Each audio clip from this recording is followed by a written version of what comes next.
obrigada pela presença de todos. É um prazer enorme estar junto a tantas pessoas queridas. Estou só vendo os rostinhos aqui conhecidos, né? E a gente conversar sobre um tema tão importante, tão instigante como família e adoção.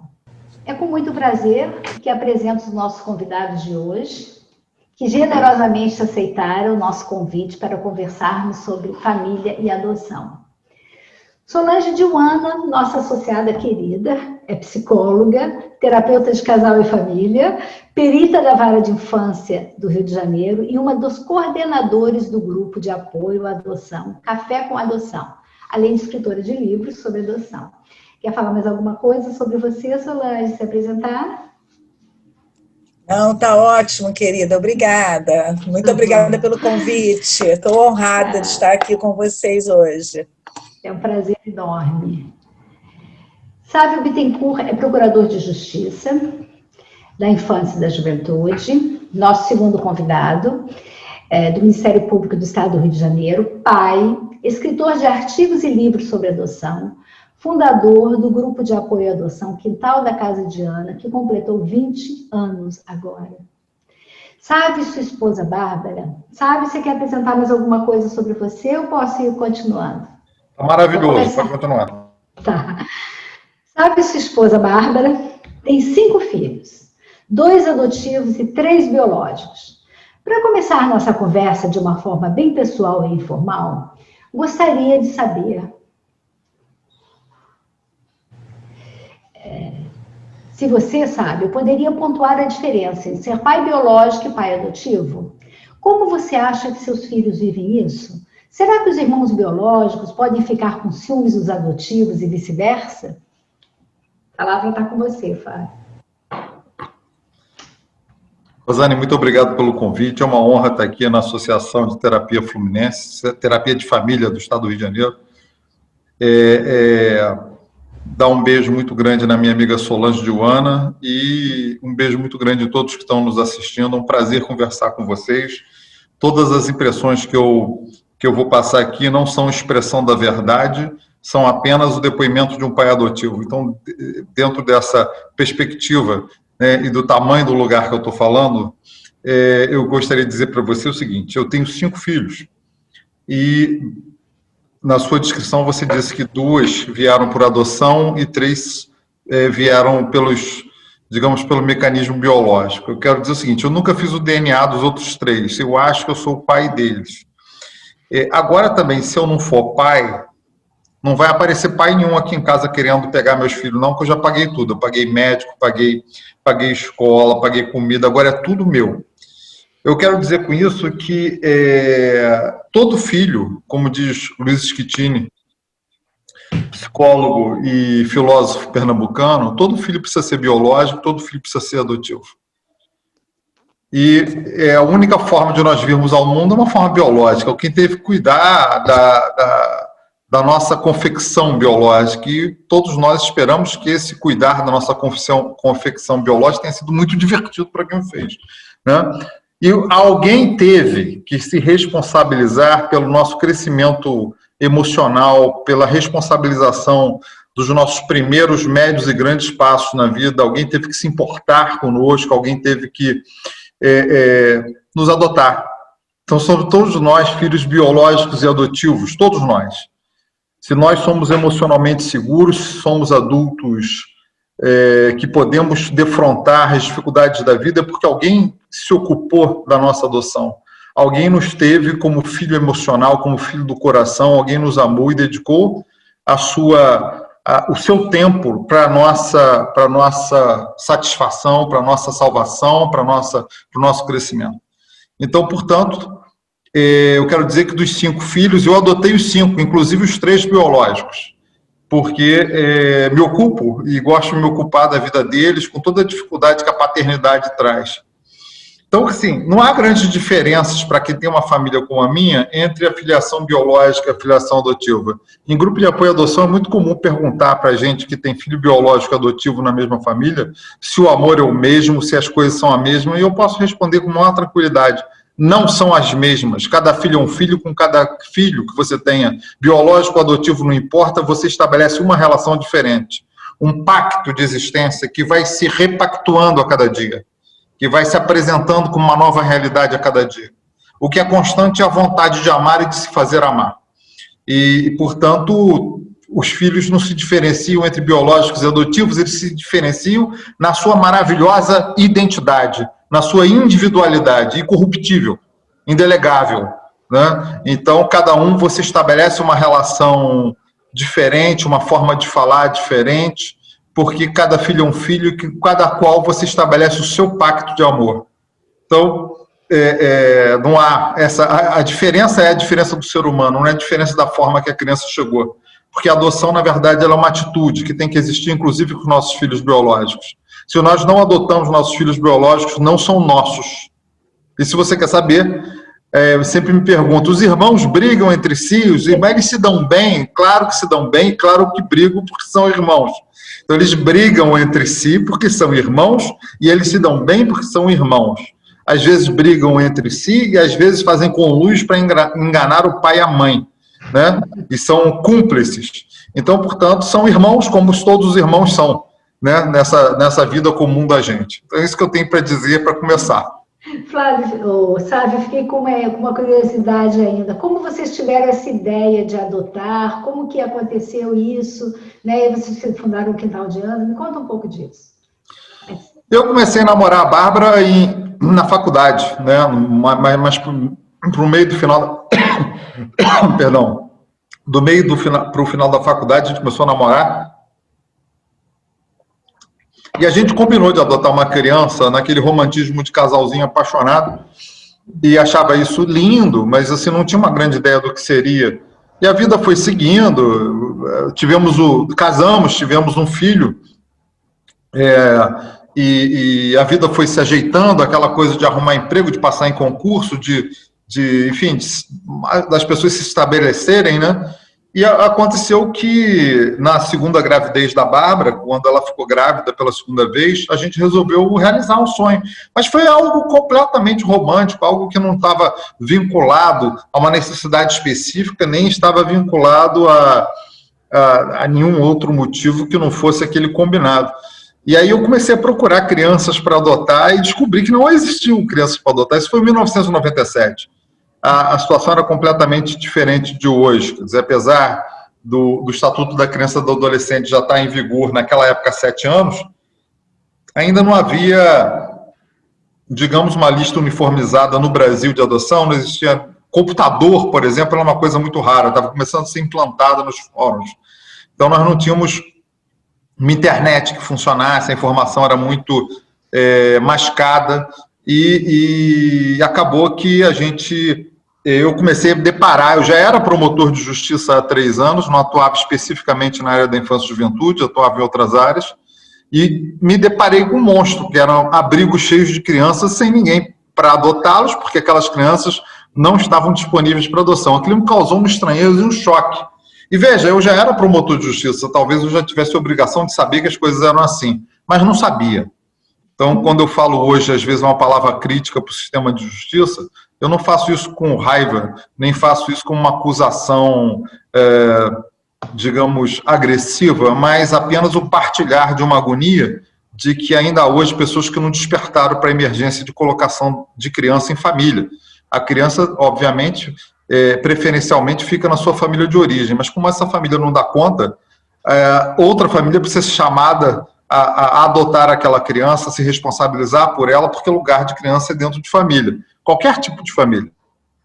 Né? Uma família como local de amor, como locus, né? Sem grandes representações do que seja família juridicamente, religiosamente, socialmente. Um locus de amor onde haja pessoas adultas que se responsabilizem por crianças e que façam com que ela se sinta bem, amada, e que se sinta pertencimento, que sinta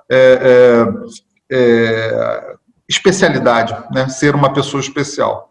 Foi assim que começou, né? A Bárbara grávida do que seria o Pedro Gabriel, e aí aquela procura não cessou até o momento que nós achamos a Ana Laura. A Ana Laura nasceu 20 dias antes do Pedro Gabriel. Na minha cidade, onde isso aconteceu, não havia fila para adoção, eu não furei fila porque não tinha.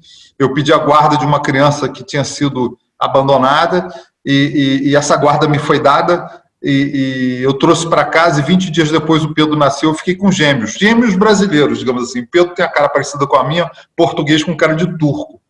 E a Ana Laura é mulata, é negra, então nós temos aqui uma família colorida a partir da existência desses gêmeos maravilhosos na minha vida, cada um do seu jeito, mas que, além de provocar espanto nos McDonald's da vida quando eram pequenos, porque todos me chamavam de pai, cada um de uma cor, coloriram o meu coração. Isso foi muito importante, conviver com uma adoção interracial. Depois nasceu a Maria Rafaela e depois a gente adotou a Maria Fernanda, que hoje tem 12 anos. Só que a Maria Fernanda já adotamos muito mais recentemente, com todos os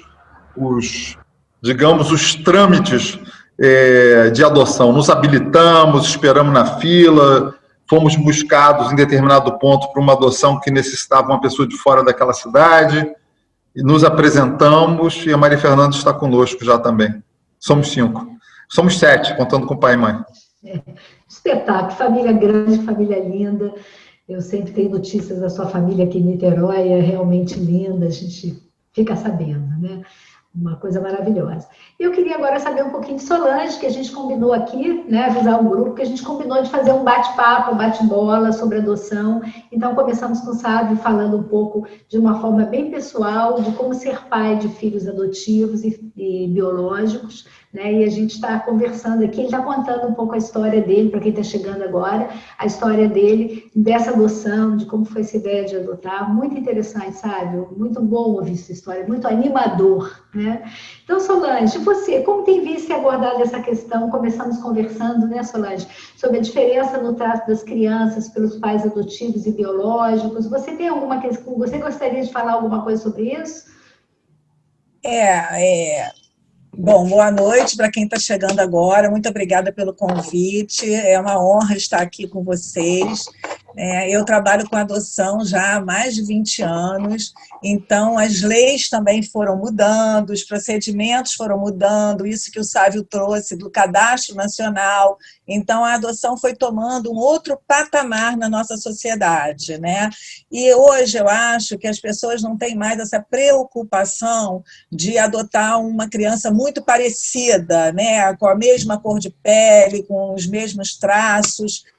Hoje, as adoções tardias já são uma realidade, a gente tem conseguido adoção para crianças maiores, para irmãos, grupos de irmãos, crianças com necessidades especiais, que são essas adoções mais necessárias, né?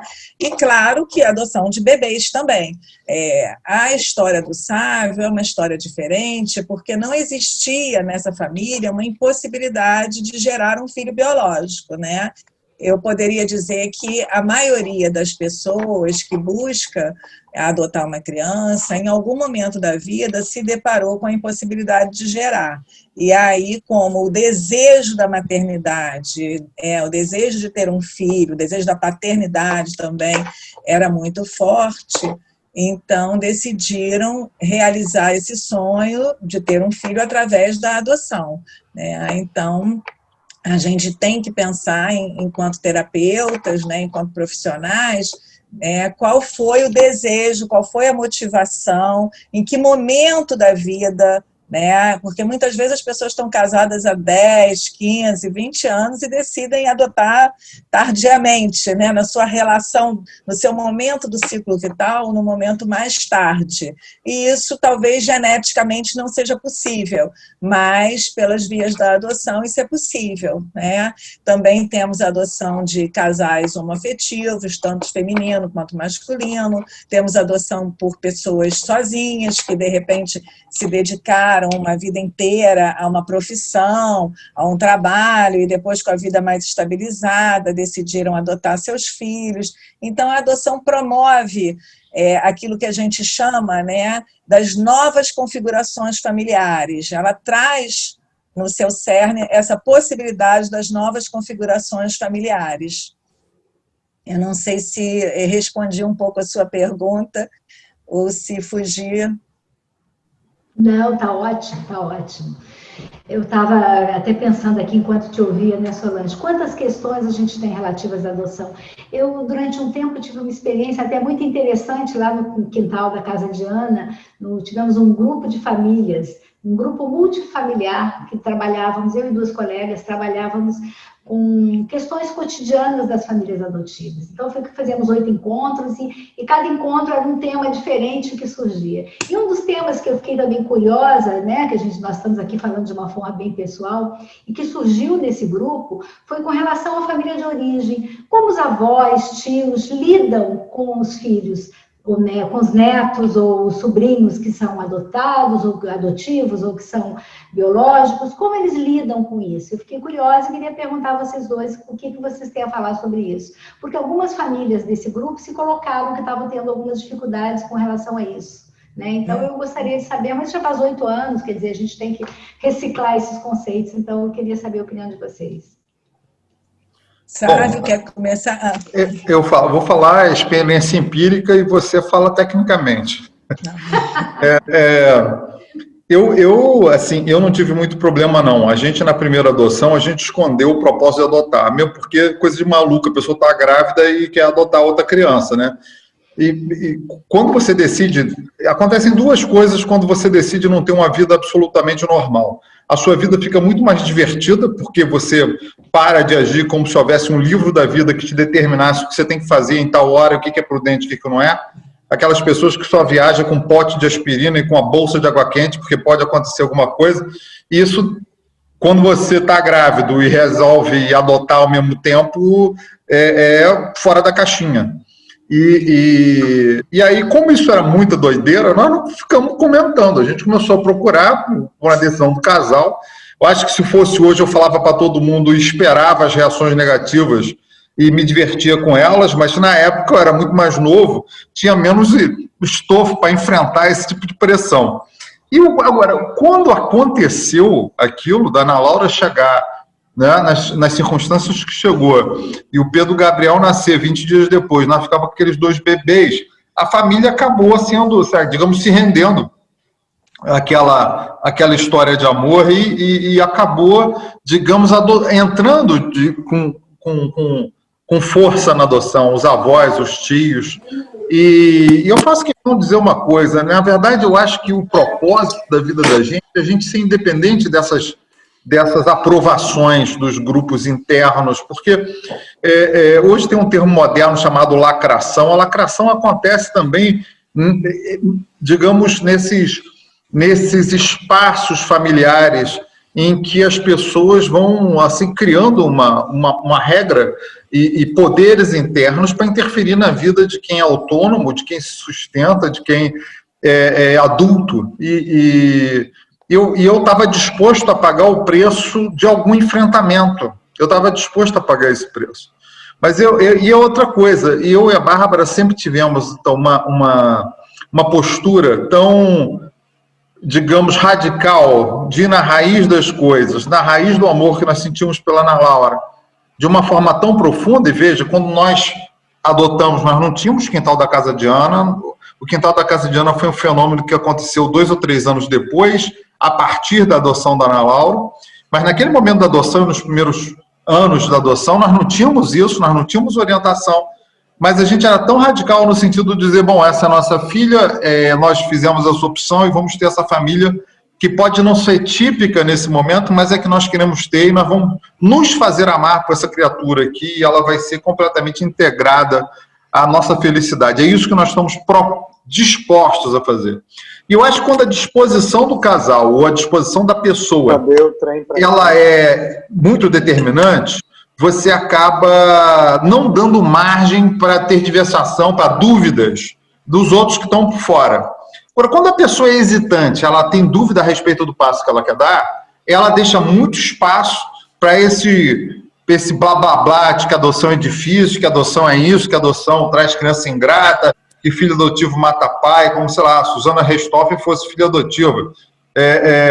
Sabe? Então, assim, quando você está disposto definitivamente a ser pai de alguém, não pode vir um tanque de guerra, um muro blindado que você consegue derrubar o muro e você amassa o tanque.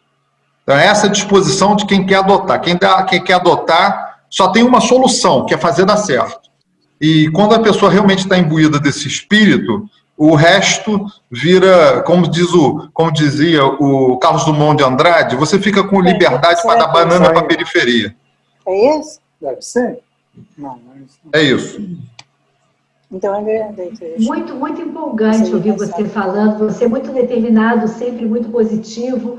Achei muito interessante tudo isso. Fiquei com outra curiosidade, vou te perguntar antes de passar a palavra para a Solange, que é quando que você relevou, como que foi? É só esperar.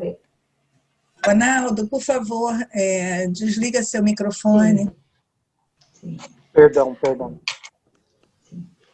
Então, assim, quando que se fala, uma questão que surgiu naquele grupo, que eu também sempre fiquei com curiosidade, como que foi para você revelar para sua filha que ela era adotada? Como foi essa questão? Depois eu vou conversar isso com Solange também.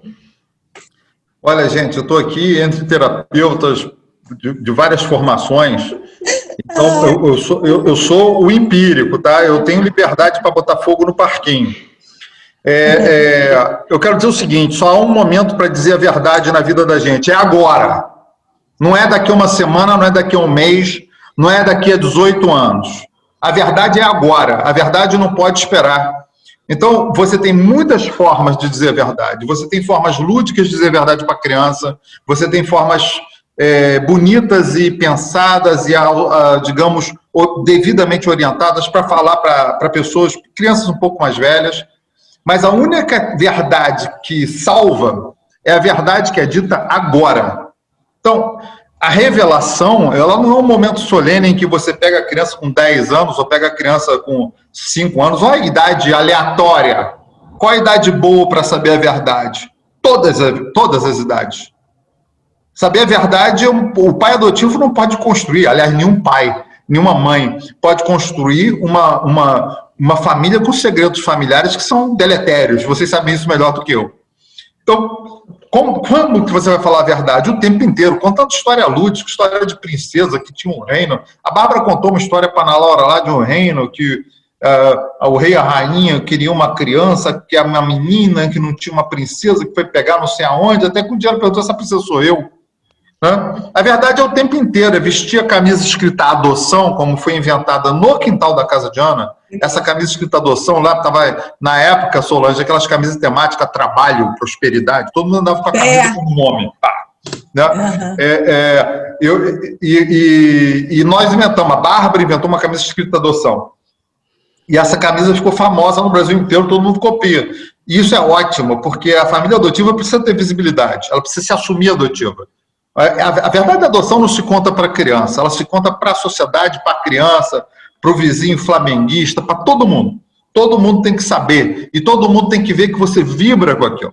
E não o contrário, que você se esconde da adoção, porque a criança não é burra, ela percebe o que ela não pode contar e comentar com o coleguinha da escola, né? Ela precisa vibrar com a história dela, né? A história de que há ali um caminho que foi desviado, mas foi desviado por uma solução de amor. E ninguém pode se envergonhar disso. São coisas que acontecem na vida. Você casa com uma pessoa, depois você separa, casa com outra. Isso acontece. Às vezes, esses desvios são da vida. Né? Às vezes, acontece com uma criança. Ela não pode ser criada na sua família de origem, vai para outra que a ama. E pronto. E é isso. Essa é a nossa verdade. O amor nos qualifica. O amor nos legitima. Né? E do amor nós não podemos nos envergonhar. Então, eu acho que a verdade precisa ser contada o tempo inteiro. A adoção precisa ser celebrada na família. Porque celebrada, ela não se torna uma questão. Quando ela não é falada, ela se torna uma questão. Né? Então, assim, guardar para o momento oportuno. Guardar para o momento oportuno, você conta uma notícia. Boa notícia a gente conta o tempo inteiro. Essa é a minha humilde opinião. Ok. Solange, queria ouvir você, o que você pensa sobre isso, o que está ocorrendo aí com você enquanto estamos falando aqui? Nossa, tanta coisa, eu acho que o Sávio trouxe, né, muitas questões assim, super importantes. Né? Primeiro ele falou dessa coisa de contar o tempo inteiro, então a gente entende que não há um momento de revelação, porque a revelação implica em algo velado que precisa ser, né, revelado. Então, a gente entende que tem que se contar para essa criança desde sempre. Ah, ela é bebê, ela não entende, né, não vai entender nada, não faz mal. Vai falando, vai cantando, vai contando uma historinha, né, como o Sábio falou, de forma lúdica. Cada um vai encontrar a sua maneira, da sua família, contar a sua história. A recomendação que a gente sempre dá é que se faça um livro que anteceda essa chegada, né, da criança, que esse livro possa ser, né, um registro de todo o caminho dessa pessoa ou desse casal, né, mesmo antes. O Sábio trouxe aqui que ele, na época do namoro, ele já pensava em adotar. Então, com fotos dessa época do namoro, com as decisões, com algumas fotos, né, do início da relação, do momento que a criança chegou à família, se foi buscar em outro lugar, com essa passagem ou com esse caminho, enfim. Essa história da criança vai ser contada para ela através desse livro que vai ter, assim, de fácil acesso, que fique na estante para que ela possa manusear, mostrar para quem ela quiser, levar para onde ela quiser, e que fique um registro bonito, um registro ali importante desses momentos que foram importantes para a família inteira, né? Então, se ela entende, por exemplo, se ela não pode falar disso, é porque esse assunto é um assunto que é ruim, é um assunto que traz vergonha, né? A gente só esconde aquilo que nos envergonha ou nos traz tristeza, algum tipo, né, de dificuldade. Então, a gente tem que falar da adoção de uma forma aberta. Agora, também eu acredito, né, Sávio, que a gente tem que dar ao filho a liberdade dele contar para quem ele deseja contar, né? Ele tem que saber, porque ele é o protagonista dessa história, e tem que saber desde sempre, né? Agora, para quem contar, de que forma, devemos também deixá-lo, né, falar para quem ele quiser, para um melhor amigo, né, num momento talvez, né, mais íntimo, enfim, né, não também forçar tanto a barra de colocar a criança, às vezes, em situação constrangedora, não sei, né? Penso aqui que a criança pode ter essa autonomia de falar para quem ele quiser, na hora que ele quiser. Porque uma vez dito, né, todo mundo já sabe, e ele perde essa oportunidade de falar dele, da história dele, para quem ele quiser. E sobre a outra questão que você trouxe anteriormente, Rosane, sobre como que as famílias de origem receberam, né, esse membro que foi adotado, eu acho que o Sávio trouxe uma questão da diferenciação, né? O quão você tem uma autonomia na sua família para realizar os seus desejos, né? E agir da forma que você quiser. Então, eu acho que tem pessoas que moram, por exemplo, com os pais. Então, esses pais, muitas vezes, ainda sustentam, de uma certa forma, esse filho até tardiamente. Então, esses pais vão interferir nessa decisão de adotar. E se eu entrevisto pessoas que ainda residem com seus pais, esses pais vão participar, né, dessa história e vão ser entrevistados também, para que a gente saiba, né, a disponibilidade afetiva para incluir na sua família um membro que veio através da adoção, né? Isso é muito importante, essa aceitação da família extensa, porque essa criança vai ser filha, neta, sobrinha, prima, amiga dos amigos. Então, quanto mais essa rede, né, for uma rede de apoio, for uma rede que está aberta à aceitação de um membro que não foi gerado, né, melhor vai ser, porque a gente, na terapia de família, a gente trabalha um pouco com a questão das vozes das famílias, né? E vozes que essas famílias escutam no momento que um filho adotivo pode vir a dar problema. Claro que filhos trazem alguns problemas em muitos momentos da vida, claro, né? A gente não está lidando aqui com uma família doriana, né, com tudo maravilhoso. As famílias têm momentos maravilhosos, sejam elas adotivas ou biológicas, e tem momentos difíceis. Então, essas vozes, olha, sua vida estava tão boa, né? Por que você foi inventar a história de adotar uma criança para te trazer problema? Olha, veja bem, você não sabe a origem dessa criança, o que ela tem de carga genética, cuidado. Então, assim, essas vozes, às vezes ficam fortes, né, para um adulto que não é muito diferenciado na hora de fazer a sua escolha.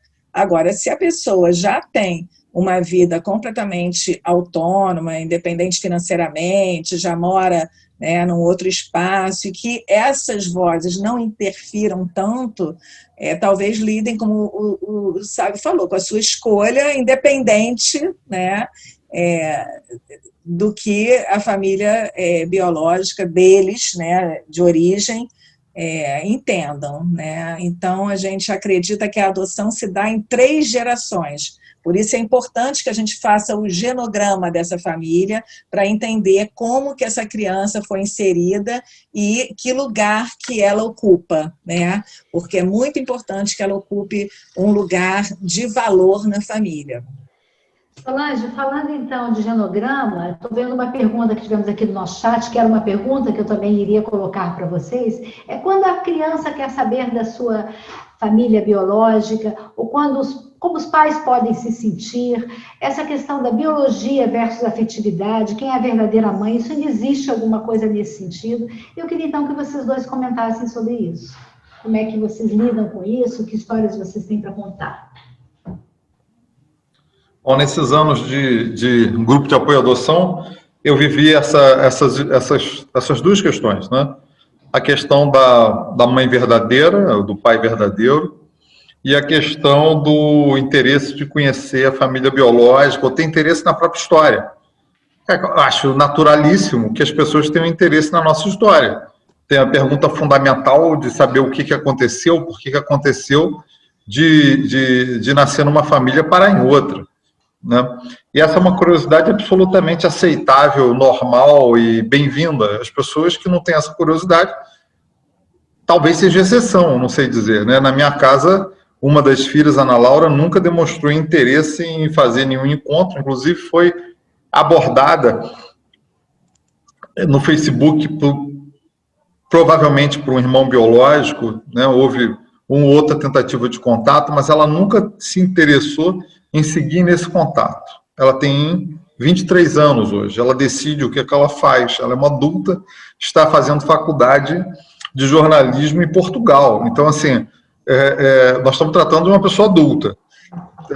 Durante a fase em que isso ocorreu, que essa abordagem ocorreu, ela estava fazendo vestibular, ainda estava naquela fase.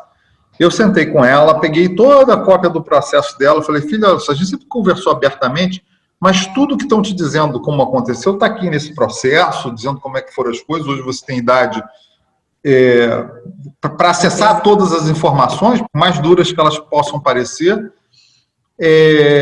e a hora que você quiser, nós vamos procurar essa família e vamos lá para você visitar. Se eles quiserem nos receber, para você ter contato, para você perguntar o que você quiser, para você viver o que você quiser. O pai adotivo ele tem sempre muito medo disso no processo de adoção, quando ele está pensando em adotar, como é que vai ser se abordar, mas é aquela coisa de novela que vai trocar, o cara vai sair da família adotiva, vai morar, fazer um test drive com a família biológica durante não sei quanto tempo, porque isso é novela. Depois que você planta amor, o que você semeia é uma eternidade. É uma relação que nunca vai se romper. Depois que você se ocupou de degelar a geleira que tinha no teu coração por alguém, e você derramou essa água sobre alguém, dizer que você não, mas aí a criança pode se interessar porque o vínculo biológico, olha só, tá vendo, sabe, Stuart Little. Então, assim, é claro que são questões importantes, e eu acho que a família adotiva tem que se manter ao lado da criança no sentido de conhecer a sua história, como disse a Solange, dentro da velocidade que a pessoa quer e a hora que a pessoa quiser. Já a Maria Fernanda, que tem 12 anos, falou 5 vezes em conhecer as pessoas. E essas pessoas a gente tem um pouco mais de dificuldade de localizar. Mas, de qualquer forma, assim que seja viável, né, nós vamos proporcionar a ela a oportunidade de conhecer a história dela de perto, para ela ver as pessoas, fazer a pergunta. Eu não tenho nenhum medo disso. Eu acho que mesmo que haja algum tipo de receio, algum tipo de desconforto, alguma dúvida, eu acho que é algo que o pai adotivo tem que estar disposto a enfrentar. medo de alguma rejeição posterior, eu acho que é algo completamente impensável. E só para completar, né, em relação ao pai de verdade, à mãe de verdade, naquela cena bíblica de cortar a criança no meio, o Salomão resolve a decisão salomônica, o Salomão, para descobrir quem era a mãe da criança, resolve cortar ela ao meio, entregar metade para cada uma, até que uma abre mão. Quem é essa mãe? É verdade. Algumas pessoas vão dizer a mãe de verdade, vinculando ela à vinculação biológica. Mas na época de Salomão, não existia exame de DNA. Então ninguém sabe se aquela mãe que abre mão da criança porque não queria que ela morresse, aquela mãe que efetivamente amava, era a mãe biológica ou era a mãe por adoção, né? Só se sabe que ela é a mãe verdadeira, porque ela demonstrou mais amor. Então, pai e mãe de verdade são aqueles que amam, que criam, que se responsabilizam. A verdade está no sentimento que se transforma em cuidado. Eu costumo dizer, o afeto, ele não vale nada quando ele é falado. O afeto só vale alguma coisa quando ele se transforma em cuidado efetivo. O cuidado é o corpo de delito do afeto. É isso. Sabe, tem ainda uma pergunta que veio através do chat para você, vou aproveitar que você está falando, que foi assim, acontece resistência por parte dos filhos biológicos com relação aos adotivos? Você viveu alguma coisa sobre isso? Não vivi e nunca conheci alguém que tivesse. Mesmo porque, obviamente, quando a pessoa vai adotar e tem filho, vai haver uma preparação dos filhos.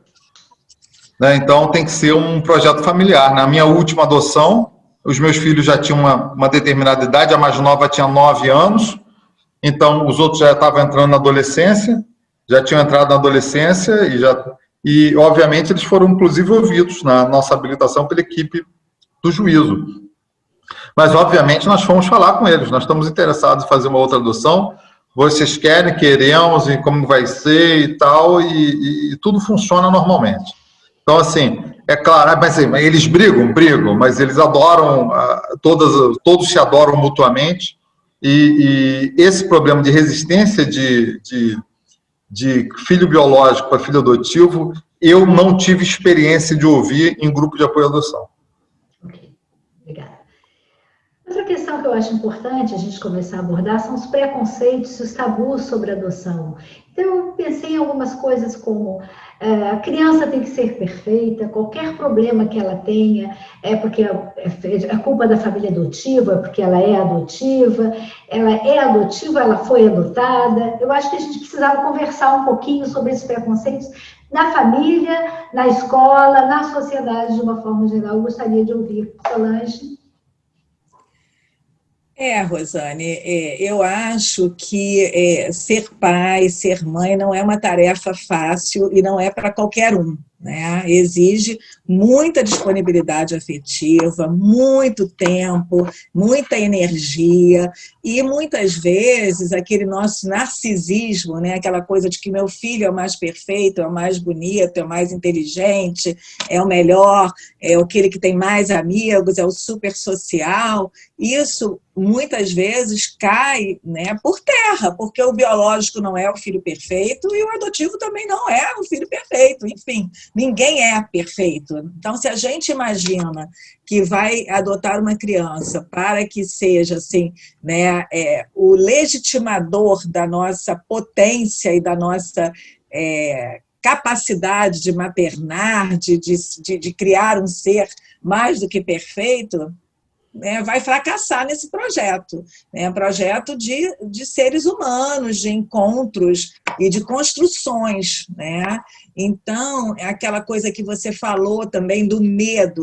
Por que esse talvez seja o maior fantasma das famílias adotivas? E se ele quiser, em algum momento, conhecer a família biológica, a mãe, normalmente é a mãe que é a pessoa mais representativa desse universo, e tem muito medo, porque será que não vai, me amar do mesmo jeito, não vai me querer, vai preferir a outra mãe, Então, como se houvesse assim uma competição, Eu sou melhor mãe porque eu cuido da febre, eu levo para o hospital, eu levo para a escola, enfim, sou eu que estou aqui no dia a dia, nas dificuldades, e não se trata disso, Se trata de quem, banca, né, quem resolve incluir na sua família uma criança, né, através da adoção, tem que entender que essa criança tem uma história pregressa, que essa criança não vem em branco. Por menor que ela seja, ela teve uma história anterior, ela nasceu de um desejo anterior, ela teve, né, uma outra mãe, um outro pai, uma outra família que a gente, né, muitas vezes não sabe exatamente por que ela não pôde continuar naquela família, se a família não a desejou ou não tinha condições de ficar com ela, enfim, muitas vezes a família biológica tem até outros filhos e consegue, né, cuidar de outros filhos e não consegue cuidar daquele em algum momento, enfim, né? Então, essa criança vive uma impossibilidade, vive uma ruptura, né, de uma certa forma um abandono. Então esse sentimento muitas vezes vem à tona, né, e ele quer conhecer, ela quer conhecer a sua família de origem. Alguns filhos falam que não é uma curiosidade, né? Não é para saber assim, com quem eu sou parecido, nem o que aconteceu. É uma necessidade para preencher uma lacuna que ficou lá atrás da minha história. Tem crianças que foram adotadas mais velhas, que já foram para uma instituição de acolhimento mais velhas, e que têm memórias da sua família biológica, e que às vezes ficam, inclusive, preocupados, né? Preocupadas com essa família, o que será que aconteceu, como estão, hoje estou eu aqui, né, bem, usufruindo de uma casa, de um conforto, enfim, né, de um lar de paz, e como que eles ficaram lá. Então, às vezes, tem essa necessidade de saber. Agora, o Sávio trouxe duas filhas com 2 momentos de vida completamente diferentes, né? Acho que, enquanto terapeutas, nós temos que pensar, quando essa demanda surge, se é uma demanda de provocar os pais, uma demanda de adolescente, de testar o amor dos pais, de testar a reação dos pais, ou se é uma demanda mesmo madura, de uma necessidade de preencher essa lacuna. Então, a gente acredita que essa adolescência, esses 12 anos, não é um momento muito bom para se buscar essa família de origem, né? É um momento ótimo para se falar tudo que se pode falar, né? Tem uma psicanalista argentina que fala muito do cuidado, da delicadeza que nós temos que ter ao contar as histórias para as crianças, né? Que não vamos mentir, mas que precisamos cuidar para não dar uma feijoada para um recém-nascido. Então, precisamos ter a delicadeza de também não dar informações a mais, né, com detalhes, às vezes, muito sofridos, muito ruins mesmo, né, porque a gente tem histórias dramáticas, a gente tem histórias muito dolorosas, então, muitas vezes, esses detalhes podem ser, né, preservados da criança em determinado momento. Agora, quando ela já está maior de idade, quando já participou, talvez, de um projeto terapêutico, de grupos, e que possa estar mais madura nesse seu desejo, então eu acho que é o momento dos pais ajudarem. Não que ela vá trocar de família, todas as experiências que eu tenho, que as pessoas foram buscar a sua família de origem, ninguém pensou em trocar de família, né? Era só mesmo para preencher essa pergunta, né? De onde eu vim, como é que foi, o que aconteceu, preencher essa lacuna que estava ali vazio, que a gente não pode negar que essa criança está numa interseção de uma família biológica e de uma família adotiva, né? Então, nasceu num contexto, num momento de um desejo e foi inserida em outro contexto, em outro momento, enfim. Acho que temos que cuidar com delicadeza dessas possibilidades. Bom, eu gostaria de perguntar novamente como é que fica a questão dos preconceitos, porque chegou mais uma pergunta sobre isso. Pais adotivos ficam vitimizando o filho adotivo e problematizam o filho, né? Então, é uma questão que eu também havia pensado. Esse tabu, como é que a escola lida, como é que é o preconceito. Eu gostaria de ouvir um pouquinho vocês dois sobre isso, né? Bom, eu lidei com alguns pais adotivos que eu queria assim, uma classificação de pais adotivos pitorescos. E eu acho que o pai adotivo bem trabalhado, se ele passa por uma boa preparação, se ele frequenta grupo de apoio à adoção, ele tem um suporte muito bom para não ser uma criatura complicada. Mas as pessoas que têm problemas, elas passam problema para a família delas. Então, assim, os pais adotivos, como eles não são melhores que qualquer outros pais, eles vão passar alguns problemas. Se eventualmente a adoção possa ser o título de um problema que a pessoa eventualmente precisa ter, a adoção assim o será. Né? Então, assim, eu acho que isso precisa ser conversado muito com os pais adotivos, as dificuldades, as incompreensões, né? O fato dos insucessos do filho, dos problemas que ele eventualmente tem, serem atribuídos à adoção, seja pelos pais, seja pela escola, seja por qualquer outra pessoa, pela família, isso representa um preconceito contra o vínculo adotivo, contra a origem da criança, contra a criança, enfim. E é óbvio que isso não é algo sadio. Então, portanto, é necessário que os pais tenham ferramentas para evitar que isso aconteça, para lutar contra isso quando acontece, esclarecer as coisas, né? Mais uma vez, eu cito o Luiz Schettini Filho, psicólogo, quando ele foi a uma escola fazer uma entrevista sobre o comportamento da criança na escola, e ele falou para a diretora que a criança era filha adotiva. E a diretora falou para ele: agora estou entendendo algumas coisas. E ele então retrucou: não, agora a senhora deixou de entender algumas coisas. A senhora está atribuindo a questões dessa criança que são meramente escolares ao fato dela ser adotiva. E não é disso que eu estou tratando aqui. Né? Então, agora, eu fiz uma classificação que contemplam 5 pais. 5 tipos de pais biológicos, pais adotivos que nós precisamos, digamos, lutar contra a formação dessa ideologia, dessa forma de pensar. O primeiro é o pai herói, o pai adotivo que se acha bom porque adotou. O adotante não é melhor que ninguém, ele não é a pessoa mais próxima de Deus, ele não fez nenhuma caridade, porque a caridade se dá em detrimento da criança. Quer dizer, se o pai adotivo ele é enaltecido porque pegou quem queria, quem ninguém queria. Então, toda vez que você enaltece e elogia um pai adotivo, você está simplesmente dizendo que a criança tem uma menos-valia, uma menor-valia. Então, portanto, o pai adotivo herói, ele tem que estar completamente afastado da ideia do adotante. Isso precisa ser trabalhado nos grupos de apoio à adoção. É muito importante em que caridade não tem nada a ver com adoção. A adoção é sobre ser pai, sobre ser mãe, né? Não é sobre fazer o bem. Há várias formas de se fazer caridade, de se fazer o bem, de se fazer altruísmo. Não é adoção. A adoção é sobre ser pai e ser mãe, que tem outro lugar na existência humana. O segundo é o pai adotivo perfeitinho, aquele que quer que a adoção ele tem um complexo contrário com a adoção. O efeito do complexo de adoção que ele tem, o efeito do problema que ele tem com a adoção, do preconceito, faz com que ele exija uma família perfeita. Ele quer um filho que só tira acima de 8 na escola, que coma todos os legumes, inclusive jiló, que a criança, coitada, ela entra num regime nazista de criação em que ela não tem alternativa. Ela não consegue desenvolver, digamos, um padrão de gosto pessoal a partir do momento em que ela precisa dar resposta para a sociedade de como a adoção é boa, de como aquela pessoa certa, de como isso tudo se desenvolve de uma forma plena. Então, essa é uma forma de preconceito muito perversa.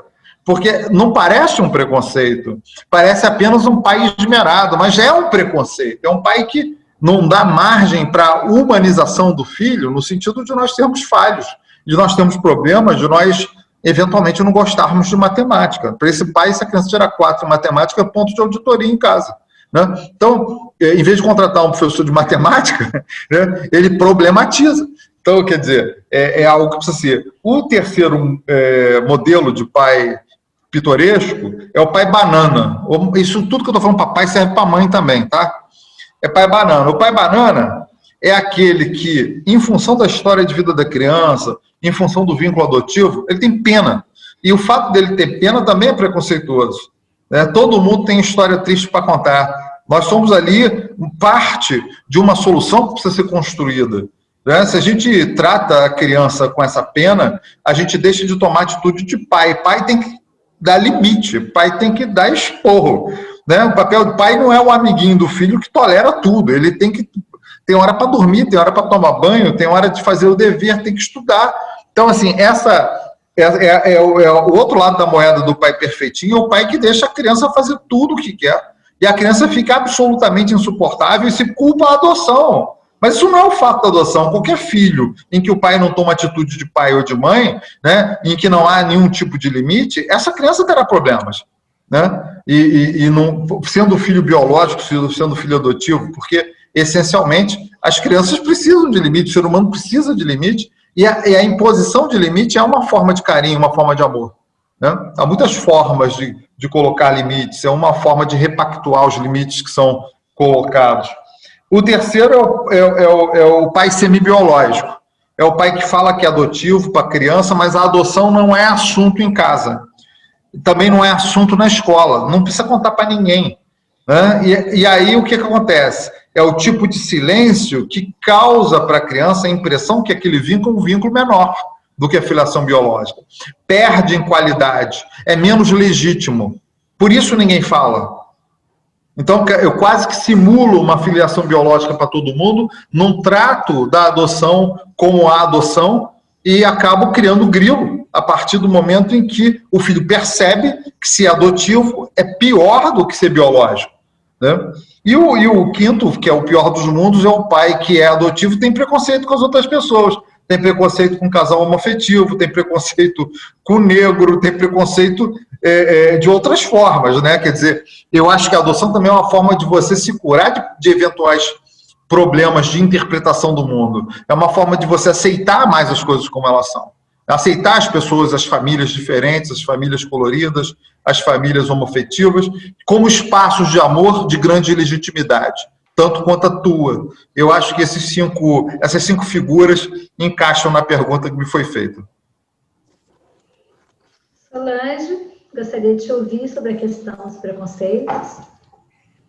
Eu acho que cada momento da sociedade, né, traz algum tipo de preconceito. Nós vivemos uma época em que filhos de pais separados já eram tidos na escola como crianças problema, né? A família é desestruturada.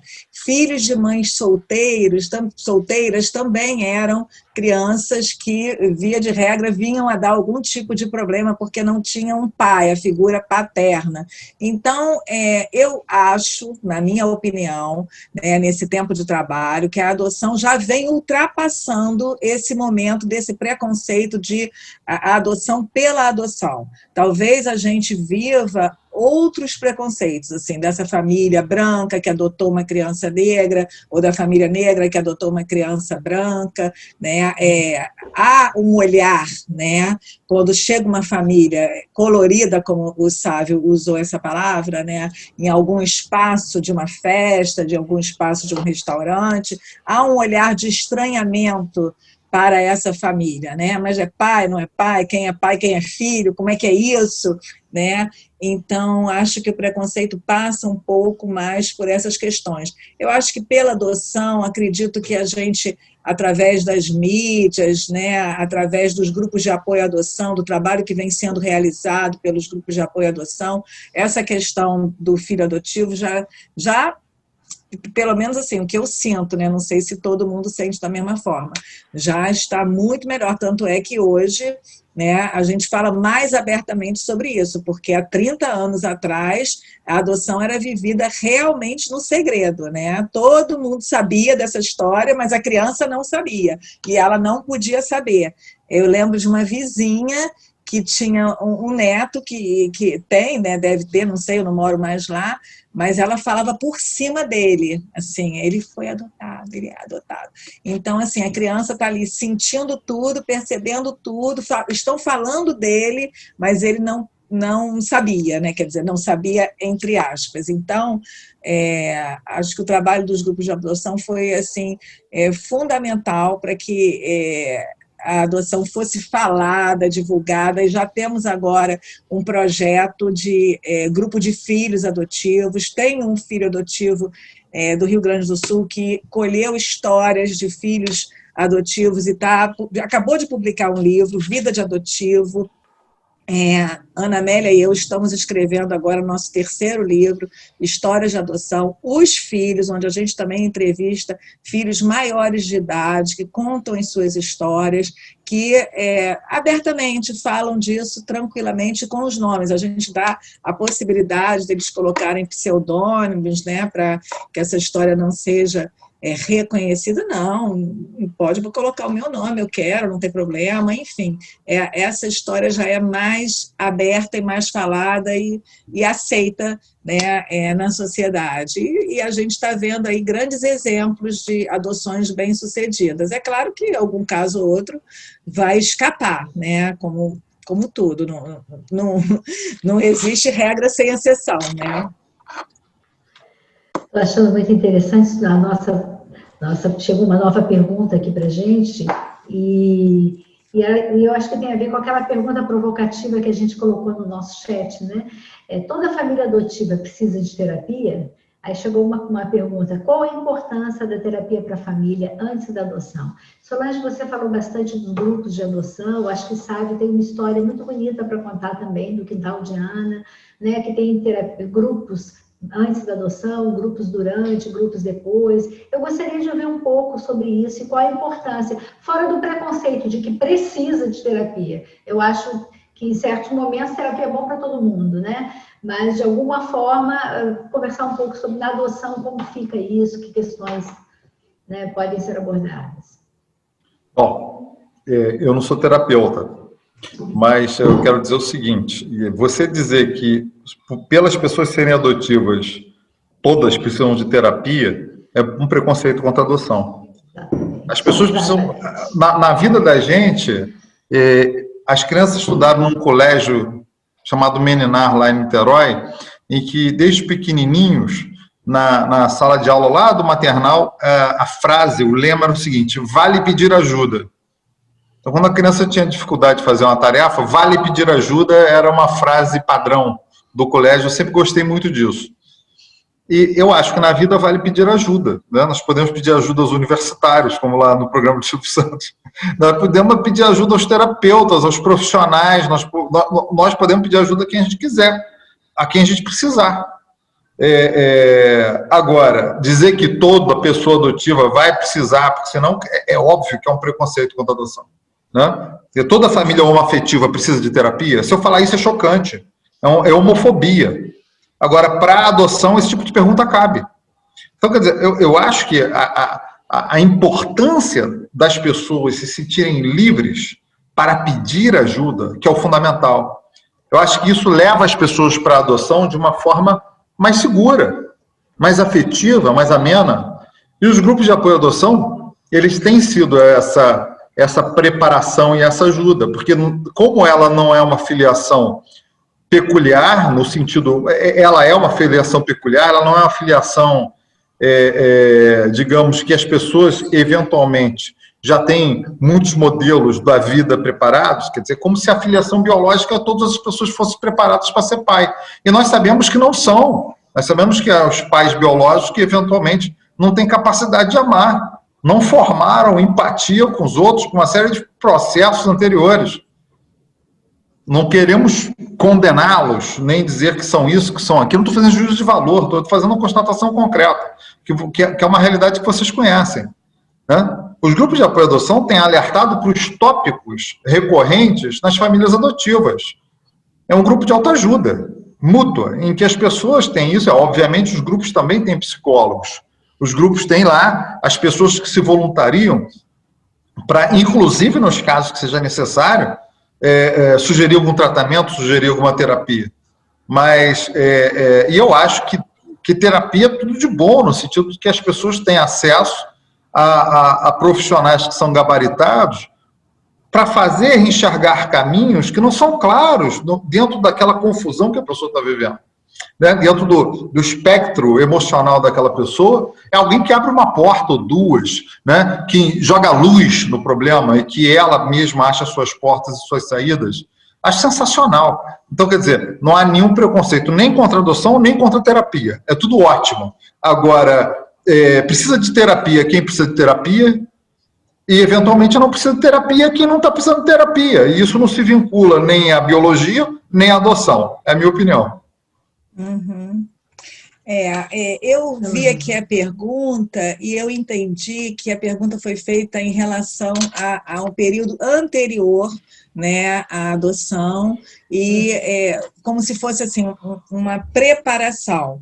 Então, eu poderia dizer que os grupos de apoio à adoção têm esse trabalho, né? Eles têm um trabalho de habilitação para adoção, as pessoas participam de discussões do grupo, que ajudam a refletir, a amadurecer sobre esse projeto de filiação, a repensar se esse filho cabe na sua vida nesse momento, né? E uma questão do casal, às vezes é um casal onde um deseja mais ter o filho do que o outro, né? O casal não é um único, tem duas pessoas no casal, então tem que ver se é o momento dos dois, se os dois estão decididos, né? Se for um casal, enfim, né? E tem também uma questão que é muito importante, que a gente não pode deixar de falar, que no caso do Sávio não aconteceu, que é a vivência do luto, porque muitos casais vão buscar adoção depois que se deparam com uma impossibilidade de gerar. Então, é um luto para um casal que desejava, sonhava, desde a época, né, de namoro, em ter um filho, e planejava, às vezes, desde a infância, queria, né, ter um filho, já tinha nome escolhido, essas coisas, e se depara com essa impossibilidade, fez inúmeros tratamentos super caros, dolorosos, e viveu, né, uma frustração de uma impossibilidade.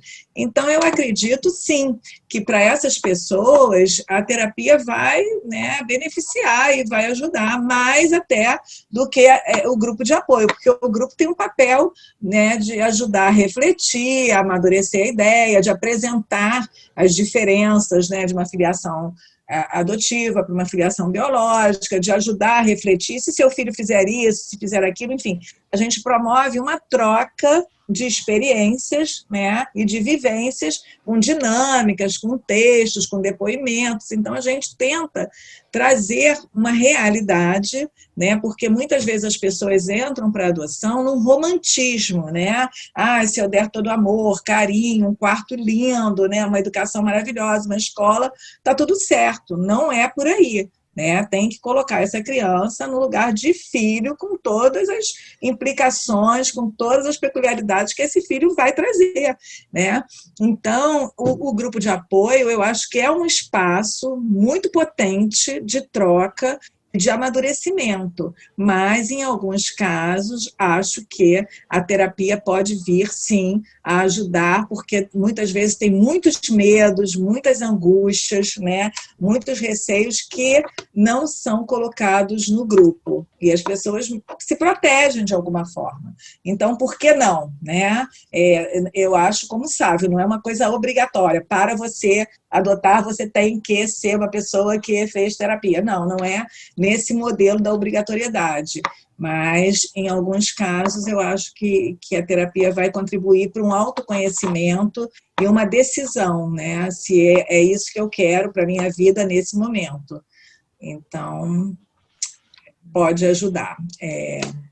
Não me lembro mais da outra pergunta, Rosane. Era uma pergunta sobre a terapia antes da preparação, né? Qual se era importante na preparação. Eu acho que a gente poderia falar um pouquinho sobre os grupos de apoio à adoção, onde encontrar. Eu acho que a gente podia também falar um pouco disso. Você trouxe agora brilhantemente, Solange, a questão da importância da terapia, não só no caso de adoção, mas sempre, né? Quando a pessoa tiver alguma necessidade, como o Sávio falou, quer uma ajuda, poder buscar ajuda. E acho que é muito útil isso. Mas, ao mesmo tempo, também tem os grupos de adoção, os grupos que preparam, os grupos... Eu acho que a gente poderia falar um pouco disso, que está vendo. Onde encontrar os grupos de apoio à adoção? Foi uma pergunta do nosso chat. Os grupos de apoio à adoção são mais de 150 no país. Existe uma Associação Nacional dos Grupos de Apoio à Adoção. No Rio de Janeiro existe uma associação estadual chamada AMAR, dos grupos de apoio à adoção. Na cidade do Rio de Janeiro são quase uma dezena de grupos. Em várias cidades do interior do estado do Rio de Janeiro, nós temos grupos de apoio à adoção. E o que os grupos fazem hoje é a preparação de pais adotivos para a adoção. Então, no quintal da Casa de Ana, que é a experiência que eu conheço há 20 anos, nós temos, dentro dessa preparação, um curso que dura 5 aulas, 2 horas, e, obviamente, as pessoas também têm liberdade para consultar um vasto material que está no site, livros de pessoas que são indicadas. Nós vendemos os livros de pessoas da área da psicologia, da assistência social e do direito, que lidam com a questão da adoção. Indicamos filmes, etc., mas há uma preparação na área jurídica para saber como que é o processo de adoção, para que as pessoas eventualmente não venham cometer nenhuma bobagem adotando ilegalmente, ou enfim, usando subterfúgio para obter mais rapidamente uma criança. Às vezes acontece isso e a criança pode ser retirada provocando um grande sofrimento.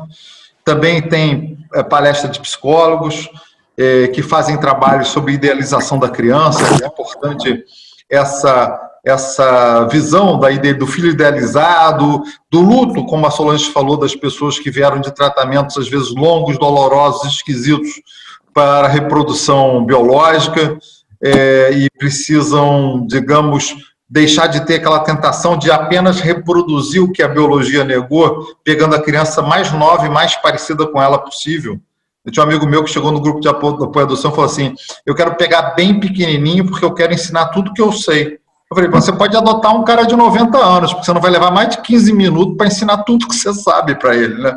Então, assim, as pessoas têm essa ilusão de que vão colocar tudo de si naquela criança, que aquela criança é um vaso vazio, que não vai interagir com esse caldo, né, de informação que tem para ser uma pessoa completamente independente. Então, eu acho que os grupos de apoio à adoção têm um exemplo muito bacana de pessoas que realizaram a sua paternidade através de adoções tardias. Tem uma pergunta no chat a respeito disso. O grupo de apoio à adoção tem ampliado o perfil do adotante brasileiro. Antigamente, todas as pessoas chegavam querendo criança até 6 meses de idade. Esse perfil vem sendo paulatinamente ampliado. Os grupos de adoção fazem uma coisa chamada busca ativa, que é buscar famílias para as crianças que existem e estão disponíveis para adoção. Então, acho que é um papel muito importante. Só queria fazer uma ressalva. Muitas vezes se atribui ao adotante brasileiro a culpa pelos abrigos estarem cheios, porque seriam preconceituosos, gostariam apenas de crianças brancas, crianças até 2 anos de idade ou menos, e só querem bebês, etc. Claro que há uma preferência por crianças mais novas, isso é compreensível, e as pessoas não podem ser julgadas como nazistas porque eventualmente quer um filho mais novo. A gente não pode mudar a fórceps um perfil para não provocar depois uma devolução. Entra no modismo, todo mundo está adotando criança grande, eu dou conta de tudo, e depois não dá. As pessoas têm os seus momentos de vida, as suas limitações, e que precisam ser respeitadas. Então, atribuir aos adotantes brasileiros o fato dos abrigos estarem cheios é má fé. É má fé. Porque os abrigos estão cheios porque nós demoramos demais em instituir o poder familiar de famílias biológicas que são tomadas como proprietárias das crianças, e a criança passa um tempo exageradamente cruel dentro das instituições, com chances eternas para adultos, enquanto a criança lá está perecendo, tendo a sua primeira infância assassinada. E todos aqui sabem o valor da primeira infância. Agora tem uma normatização sobre a primeira infância tão importante, e nós deixamos que essa primeira infância seja gasta na solidão e na complexidade da vida de um abrigo. Então, só fazer esse registro, que depois que o juiz, o promotor e as equipes técnicas demoram séculos para destruir o poder familiar, o adotante brasileiro que é culpado. Essa equação está invertida. Eu gostaria de deixar isso registrado aqui. Solange? Eu acho que o Sávio já falou bastante sobre isso, e também é importante que as pessoas saibam que nem sempre a criança entra bebê no abrigo. Às vezes a família, né, fica com a criança um tempo e por N razões acaba que essa criança vai para uma instituição de acolhimento. Então, ela às vezes já chega mais velha na instituição, às vezes já chega com 10, com 11 anos. E até se destituir o poder familiar, ou se entender que essa família, né, vai ser destituída do poder familiar, demora um tempinho, né? Então, essa criança às vezes tem 12, tem 13 anos e está para adoção. E aí as pessoas pensam, por que essa criança criança ficou 13 anos no abrigo. Não, ela não ficou 13 anos, né? Ela já foi abrigada, já foi entregue a uma instituição ou foi retirada da sua família de origem por algum motivo grave, certamente, né? Já com uma idade mais avançada. Então, é um erro a gente pensar que essas crianças ficaram esse tempo todo, né, na instituição. E uma outra pergunta que eu vi aqui é se existem grupos pós-adoção. Sim, existem grupos pós-adoção, né, que esse momento da chegada da criança à família é um momento de muita desorganização. A gente sabe que isso acontece, né? Imagina, às vezes, uma pessoa que viveu sozinha a vida inteira, que não tinha, né, hábitos, nem horários, nem nada, né, aberto para uma criança, para alimentação, para a escola, enfim, e de repente entra uma criança, ou então um casal que ficou casado 15, 20 anos, que um cuidava do outro e o outro cuidava do um, né? Então entra uma criança, ou duas, ou três, enfim, é um período de muita desorganização. A gente sabe que a cozinha, o banheiro, a sala, o quarto, fica tudo uma bagunça, que não tem mais um lugar. Eu já escutei um pai falar, eu ainda não encontrei um lugar na casa para eu ler um pedacinho do jornal, porque o jornal inteiro eu nem tenho essa expectativa. Então, realmente, esse momento de adaptação é um momento muito difícil, e as crianças trazem hábitos, né? Trazem formas de agir, jeitos de dormir, hábitos de falar, um vocabulário, enfim, completamente diferente daquela família. É como se nós, adultos, chegássemos hoje, vamos imaginar, né, no Japão, que a gente não conhece as regras, não conhece a língua, não sabe escrever aquela língua, não sabe ler, e a comida, tudo diferente. Então, a criança, quando chega a sua nova família, é tudo diferente para ela. Então, às vezes, ela fala coisas que são verdadeiras, tipo, a comida da instituição era mais gostosa, porque eu estava acostumada com aquele paladar, né? E isso, às vezes, é muito grave para uma mãe que fez aquela comida com todo carinho, né? Se esmerou ali naquela refeição, e a criança fala que a comida do abrigo era mais gostosa. Ou então que sente falta das pessoas, porque, claro, numa instituição de acolhimento tem muitas crianças, né? Então eles estão mais acostumados a ter, né, companhia para dormir, então é outra regra, outra história, né? São outras pessoas, e a criança muito frágil rapidamente tem que interagir com novos personagens, novo ambiente, novo cheiro, novo paladar, tudo novo. Então, é um tempo de adaptação que a família precisa ter muito disponível. A gente até indica que tirem férias nesse período, que possam estar disponíveis para... Já existe a licença maternidade para as pessoas que adotam com o mesmo tempo das mães biológicas que têm essa licença maternidade. Então, porque realmente precisa de um tempo para que essa adaptação seja feita, né? E tem aquela coisa assim, né? Enquanto estava no abrigo, na instituição de acolhimento, tudo era permitido, né? Tudo bem. Agora, a partir do momento que veio para a minha casa e é meu filho tem que ser o mais educado, tem que se comportar à mesa, tem que ir no restaurante. Eu tenho uma história de uma família que tirou a criança do abrigo em guarda provisória, depois de um estágio de convivência e tudo, e foram direto para um restaurante chique na Zona Sul do Rio de Janeiro. É claro que a criança não sabia se comportar naquele ambiente, né? A criança não sabia usar o talher de uma forma adequada, então foi uma vergonha para a família, né? Eles não sabiam lidar com aquela situação, né? Então, a gente tem que tomar cuidado também, né? De como que a gente vai acolher essa adaptação dessa criança na família e entender que vai demorar um tempo, mas é um tempo pequeno, porque se ela se sentir acolhida e se sentir que aquele lar é para sempre, né, rapidamente ela vai adquirir aqueles hábitos e vai se integrar àquela família. Acho que é isso. Nós estamos quase chegando no nosso horário, temos aqui no nosso chat muitas pessoas compartilhando suas experiências, tanto profissionais quanto pessoais, que eu estou achando muito interessante. Tiveram algumas perguntas com relação a dados também da justiça, com relação à devolução de crianças, não sei se a gente poderia responder. E eu tenho uma pergunta, se o coronavírus, como é que está sendo vivido esse momento, né? Eu acho que é importante a gente falar disso, como é que está sendo esse momento social, que os pais estão sem emprego, se está tendo um abandono maior de crianças, se os abrigos estão mais cheios, como é que estão fazendo para proteger essas crianças do vírus. Eu fiquei curiosa sobre isso, queria saber se vocês têm alguma coisa a comentar.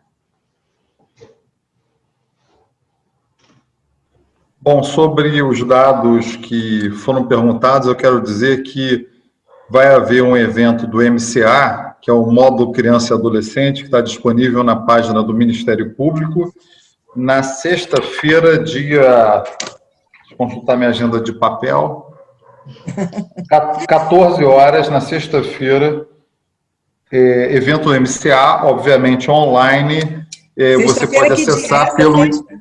MCA, o Módulo Criança e Adolescente, sexta-feira, dia 25. 25, tá. 25, 14 horas. O MCA faz um censo a respeito da institucionalização no estado do Rio de Janeiro. É bastante fidedigno, nenhum censo é completamente correto, porque a realidade é dinâmica, mas os dados que são oferecidos pelo atual Sistema Nacional de Adoção não são confiáveis. O Sistema Nacional de Adoção pretendeu juntar 2 cadastros, o Cadastro Nacional de Adoção e o Cadastro de Crianças Institucionalizadas. Juntar os adotantes com as crianças. Acho uma ideia ótima, mas há uma desconformidade nos dados que existiam antes do sistema, ou seja, os dados do sistema antigo, quando eles foram transportados para o sistema novo, sumiram 10 mil crianças. Não sabiam o que aconteceu com elas. Elas evaporaram, né? E se comparar os dados do Rio de Janeiro, por exemplo, no nosso controle do MCA, em que o Ministério Público mantém um controle e liga para todos os abrigos, as instituições, para conferir antes do fechamento desse censo, que é um censo semestral, e que será divulgado. Todos eles estão disponíveis no site, não os dados das crianças em si, que nós não podemos disponibilizar, mas os dados gerais, inclusive os motivos da institucionalização. Então, eu quero dizer que são dados um pouco mais confiáveis do que os dados nacionais. Então, não dá para dizer qual é a média, eu não sei qual é a média de abrigamento no Brasil. Talvez no Rio de Janeiro a gente possa ter uma noção um pouco mais exata. Mas, e quero dizer em relação à devolução de adoção, e todos os assuntos relativos à adoção, que nós estamos fundando no IERB, que é a Escola de Governo do Ministério Público do Estado do Rio de Janeiro, Instituto de Educação Roberto Bernardes Barroso, IERB, com 2 Bs no final, nós fundamos lá o Observatório Nacional da Adoção, que pretende trabalhar com todos os acadêmicos do Brasil, todos os que estão fazendo algum tipo de ciência, algum tipo de pesquisa a respeito de adoção. Não será também uma entidade política, não fará moção de repúdio a quem quer que seja, nem a favor de uma coisa nem de outra, mas trabalhará com os dados concretos e com a pesquisa acadêmica e científica acerca de devolução de criança adotiva, de devolução para a família, pela família biológica, porque essa ninguém fala. Quantas vezes a criança volta no test drive para a própria família biológica, na esperança vã que as pessoas se curem sem nenhum tipo de ajuda ou com pouca ajuda, e que não vamos dar mais uma chance e a criança volta com bicho de pé, com piolho, com cigarro apagado nas costas, como eu vejo em processo concreto no Tribunal de Justiça do Estado do Rio de Janeiro, né? Num abandono que se protrai no tempo, não é um abandono único, é um abandono com várias tentativas, é um abandono com a reiteração de desprezo, né? Essas devoluções, que são devoluções da própria família biológica, às vezes não entram nas nossas cogitações, mas elas existem, são deletérias. Então, portanto, o site do Observatório Nacional da Adoção já está à disposição de vocês, e todos aqueles que querem trabalhar com o tema da adoção, nós teremos uma revista eletrônica. A Marlisete que está aqui conosco, será a nossa coordenadora científica, e nós teremos o grande prazer de debater a adoção com vocês lá. Eu coloquei também meus contatos no chat para aqueles que querem, eventualmente, continuar dialogando comigo. Solange?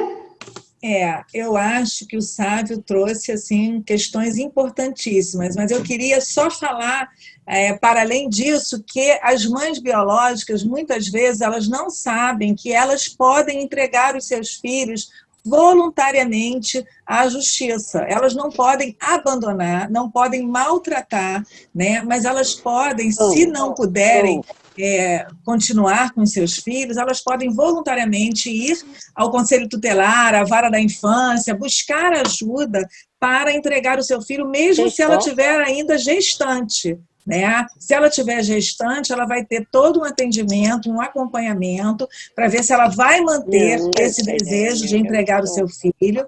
Né? Vera, por favor, eu acho que está com o microfone aberto. Não vai ser punida por isso. Não vai ser punida por isso. O que é crime é abandonar, maltratar. Né? Agora, entregar em adoção, ela pode fazer uma entrega voluntária à justiça e a Vara da Infância e da Juventude vai encaminhar essa criança, depois de feitos os estudos, obviamente, para o primeiro que está aguardando na fila, né? No Cadastro Nacional de Adoção. Então, essa informação eu acho que precisa ser muito divulgada, porque muitas vezes as mães, num desespero de que não, né, conseguem assumir aquele filho, abandonam nos hospitais, em vias públicas, na porta de alguém ou da igreja, enfim, e não dão, muitas vezes a criança morre se abandonada num lugar, né, perigoso, que não foi encontrada logo, isso gera muito sofrimento e muita dor, e ela muitas vezes não tem esse conhecimento de que ela pode voluntariamente ir e entregar, que ela não vai ser punida, inclusive ela pode pedir que seja uma entrega, né, anônima, mas aí vem, né, todo um estudo que vai ser realizado pela equipe técnica da Vara, e ela vai ser bem acolhida. Tá? Obrigada, Solange. Nosso tempo já está esgotado, né? E gostaria de agradecer muitíssimo aos nossos palestrantes. Temos tido muitos parabéns para vocês dois aqui no chat, né? Então, queria agradecer se vocês terem vindo serem tão brilhantes e virem de uma forma tão generosa conversar com a gente. Continuaremos conversando sobre preconceitos nas próximas lives, e preconceitos esses que são muitas vezes invisíveis, e que a gente está se propondo a olhar para essas lentes que usamos e pensar sobre isso. Gostaria de convidar vocês para a palestra online do Dr. Emerson Razeira, nosso convidado nacional, com o tema Terapia Política e Privilégios, dia 22 de outubro. E para a palestra online do nosso convidado internacional, que teremos o Jimmy Combs, no dia 28 de novembro, que virá compartilhar seus estudos e perspectivas, ele é americano, sobre privilégios, né? Para fechar, gostaria de lembrar do nosso próximo Congresso de Terapia Familiar, em maio, em Caldas Novas, no Goiás, organizado pela ATEFAGO, né, uma regional da Bratef. Então, 15 de maio de 2011, não esqueçam. Mas acompanhe as nossas redes sociais e, para saber mais dos nossos eventos, acesse o nosso site, www.atfrj.org.br. Isso é o que eu gostaria de dizer. Quero saber se sabe, Solange, gostaria de falar mais alguma coisa para fechar? Então, já passamos do horário, tínhamos combinado 1h e pouco, né? Quero só deixar um beijo a todos que nos assistiram aqui, pedir desculpa por algum tipo de incompreensão. Falei no lugar de pai adotivo, então, portanto, tenho direito de errar alguns conceitos. Dizer que eu coloquei os meus contatos aí no link, e estou à disposição de todos para continuar debatendo. Coloquei também o site do Quintal da Casa de Ana, tem muito material lá, tem os livrinhos infantis que eu escrevi, que estão lá em meio eletrônico gratuitamente para que as crianças possam ler. E dizer que foi um prazer estar nesse espaço. Eu acho que o espaço da terapia familiar é um espaço maravilhoso, é um espaço que precisa ser prestigiado, precisa ser divulgado, e que vocês podem contar comigo nesse mistério. Muito obrigado mesmo, um grande beijo, boa noite a todos. Bom, eu também só queria agradecer essa troca maravilhosa, de estar com vocês, foi muito bom. Falar de adoção é o tema da minha vida, e eu podia recomendar a série Histórias de Adoção, que passou no GNT, e que está disponível no Now, no YouTube e no GNT Play, né? São 26 histórias, inclusive a história do Sávio, da família do Sávio, foi um dos episódios, né? Vocês vão poder conhecer os 5 filhos e a história deles e do quintal.